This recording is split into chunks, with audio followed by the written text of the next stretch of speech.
After 15 months of unelected government by non-politicians, it's time to turn democracy back on in Italy. It's a prospect not everyone is excited by.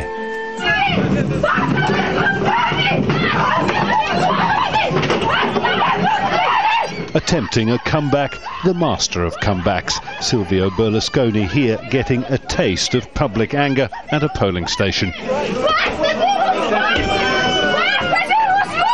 His centre-right alliance is in second place, but significant popular and political opposition makes a Berlusconi return to government unlikely. I think there will be other elections and it will be worse than this one. There will be more protests and I see instability for the next 2 years. The markets on Tuesday will react negatively. We hope, for us, for our children, for the future. We are better off, but there are others who are behind us. We hope. The interim government of technocrats led by economics professor Mario Monti may have played a part in pulling Italy back from the economic brink, but in doing so it plunged the country into austerity, prolonging its worst recession in 20 years. For voters now looking to the politicians to solve their problems, there are few promising answers. The centre-left, led by former communist Pierluigi Bersani, perhaps in coalition with Mr Monti, looks set to win a shaky majority, despite pledging to press ahead with austerity. It has, at least, also pledged to pursue growth. But there is no certainty that it will be able to govern with a free hand, its power potentially severely curtailed by a colourful cast of characters.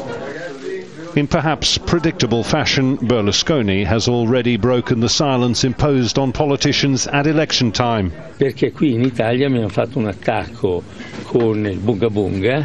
Here in Italy they attacked me with bunga bunga. It was an operation of sham and defamation based on nothing. In fact, nothing came of it. Some may be won over by that. Others will be enticed by the anti-establishment, anti-everything appeal of a comedian from Genoa, Beppe Grillo, with no experience in politics whatsoever. In Italy today, that is his greatest strength. Jonah, Al Jazeera, Naples.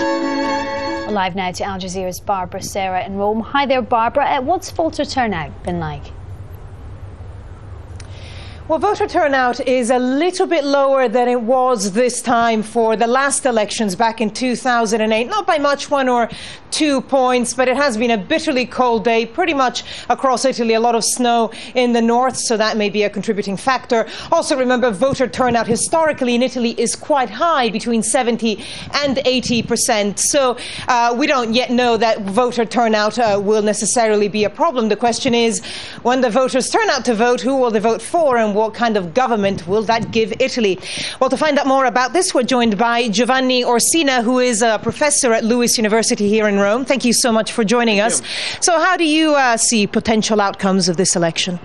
If the opinion polls are to be trusted, the most likely outcome is that the Partito Democratico, left-wing party, wins the elections, but it is very likely that it is not going to have an overall majority in both chambers, and this is possibly taking